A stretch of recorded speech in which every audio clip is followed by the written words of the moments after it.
Hi, let's try it, hang on, do it all the way.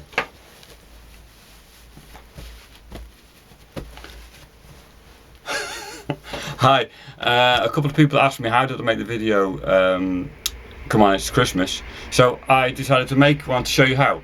It's going to be in 4 parts. There's going to be, first of all, how did I write the song, or why did I write the song. Then I'm going to show you how I recorded it, which equipment did I use, and how did I get the bits from Eddie and from John to incorporate them. And then part number 3 is a bit technical, going into Pro Tools, how I mixed it and a few of the processing I did.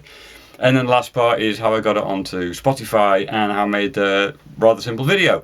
There'll be timestamps below if you want to watch it. Just skip through to a particular part. Have a good time and Merry Christmas.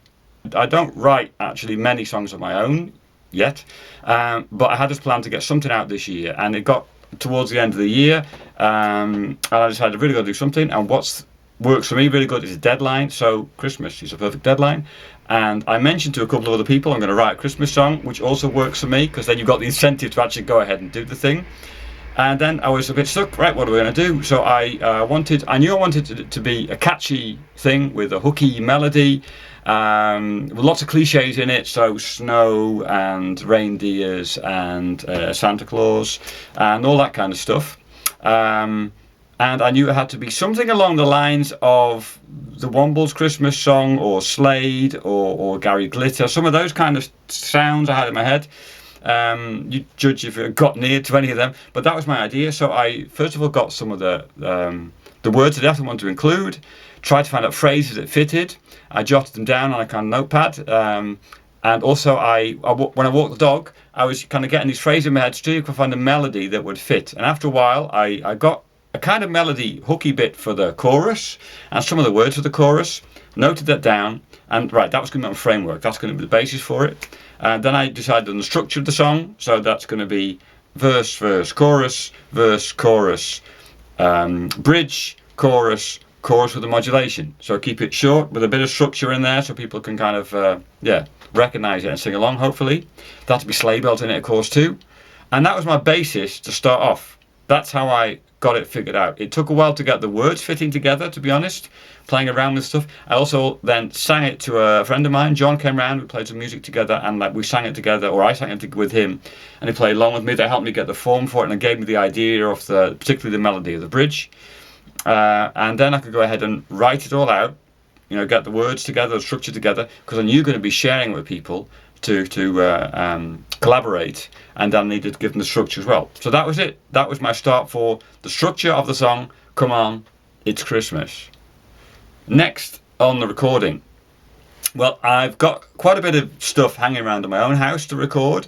I'll show you what I actually used for that. I recorded, first of all, the sleigh bells, essential sleigh bells, using this Sontronics podcast mic. Actually, it's a vocal microphone, but it works for all kinds of stuff. It's a great little microphone, so Sontronics, thanks very much for making a great gadget. They don't pay me for it, but it's a great mic.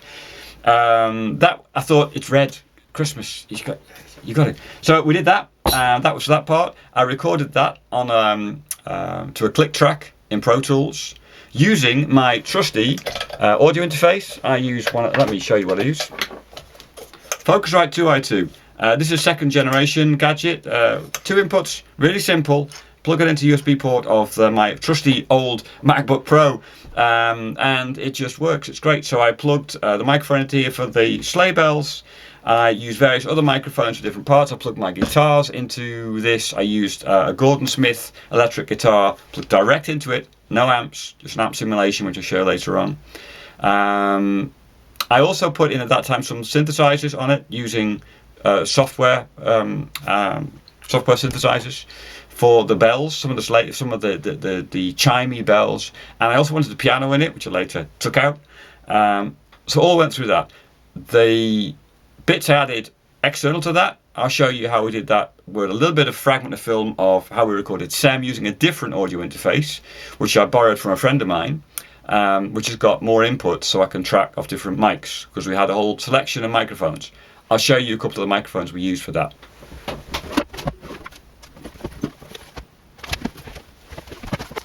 Right, microphones. What we had on the drum kit were 2 overheads of these great little Superlux microphones, so large diaphragm condenser microphone, really cheap. These were really cheap. I think I bought one for about 15 or 16 euros. They work really, really good. I got one second hand. Really great little microphones. With cheap stuff you can come a long way. On the snare, I haven't really got a perfect mic for the snare, so the trusty SM58 from Shure. On the snare, need a bit of EQ, but it worked fine. A kick drum mic, I haven't actually got one, so I had to use something else. The Shure SM7B. Not ideal for a kick mic, but I thought it would pick it up and I could EQ it and it worked fine. So we had two overheads, one snare, one kick, and recorded the drums with that. You'll see that in the video now, how we did it.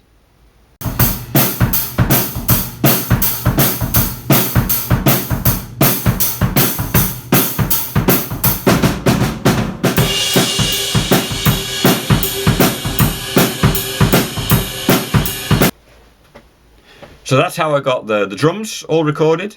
The two bits I really wanted to include, I'd agreed with John we're going to do something together on it. He was going to play bass probably, maybe add some other parts, but we had a slight problem, so he had to do it remotely, and he recorded then, for the very first time, recorded himself onto his computer using a cheap interface. He put the bass through it straight onto the computer, recorded that for me, and also a fantastic 12-string electric guitar through this fantastic little treble-y booster pedal he's got, which is fantastic shimmery sound. So he sent me a bunch of MP3s for me to play around with which one's most suitable, and Eddie also volunteered to join in and sent me a fantastic slide guitar part. I hadn't even thought about his slide guitar too, but when Eddie asked could I join in and add the slide, yeah, why not? So I got that track, and that really took me a completely different direction. I thoroughly enjoyed it. Great to include it. So I had that all the parts together, the recordings in the house. Oh, the vocals, I didn't say the vocal. I tried the vocals using the SM7B.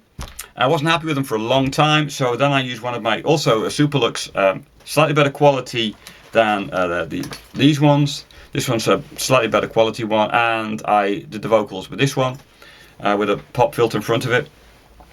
That's how we got the vocals into it. And then I'm going to show you probably now on Pro Tools how I incorporated them and made the mix. Here we go. The screen from Pro Tools, it's the DAW I use, the digital audio workstation I use for managing sound and making music and stuff. You don't need to follow lots of it, but if you know this stuff, I'll show you around what I was using. If you don't know it, then this is a view of, on the left hand side, you see the name of each channel, each recording, which I'm mixing together, so each microphone or voice or whatever. And on the right here, you see the audio in a kind of waveform in these different colors. I'll also show you in a moment this other screen, which I can use, which is a kind of mixer to get the levels right, and I can show you how I've been processing it to get some of the effects on it. But let's first go back to the set of tracks we've got. We've got the bells. These are kind of chimey bells. I'm using a built-in standard synthesizer in Pro Tools. Expand, works great. A kind of chimey noise, and I've added another one on top of it, and they're playing at different times. The sleigh bells is just the audio recording, and on that I've got an exciter because I thought it would. It does improve the sound slightly. Built-in plugins again, nothing fancy on that.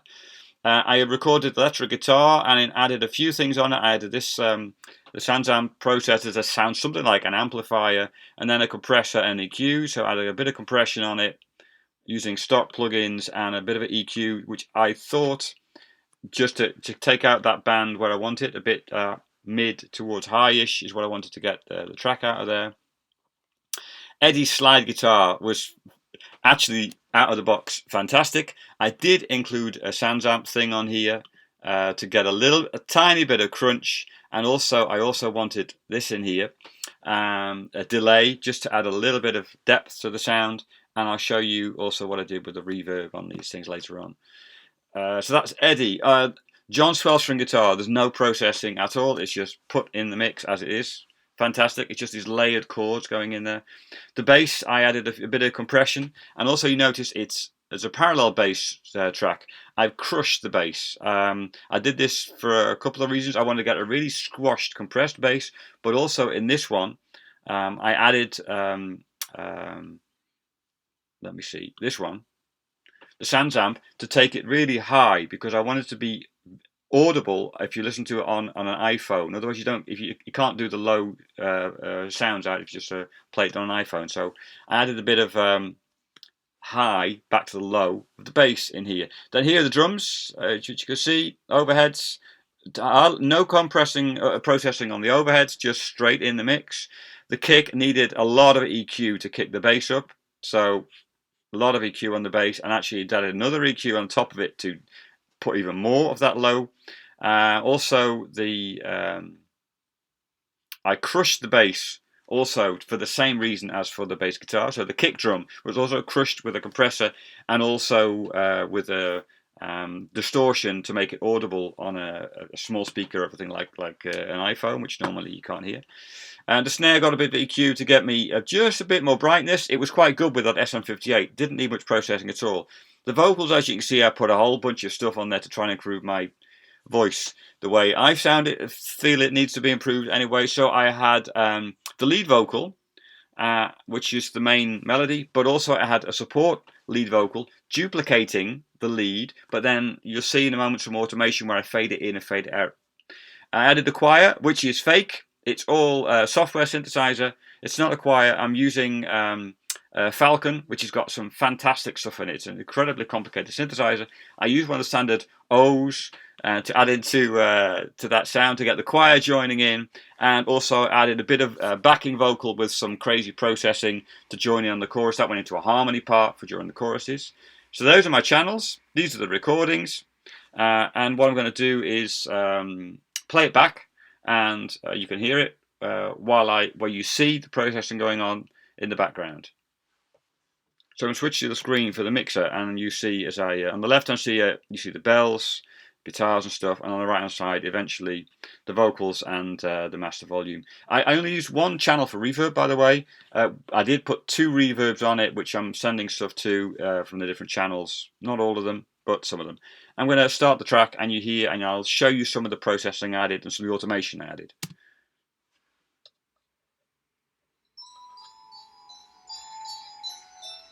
So you hear the sleigh bells coming in, and the bass with a lot of compression, and the strings.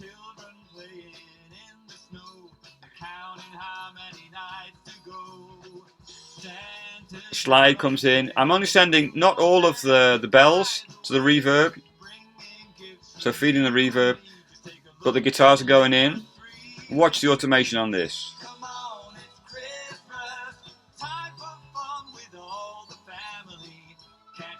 And the support vocal, it increases just a double. So that's automation on the support vocal to double that voice.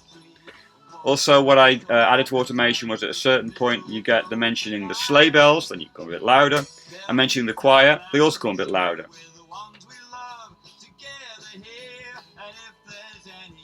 That's about enough, I reckon.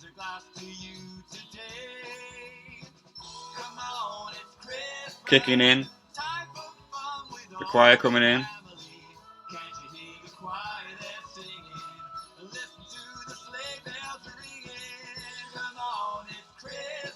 Sounds pretty good. Even though I say so myself. Right, we'll stop the recording now. You're not going to do the whole thing.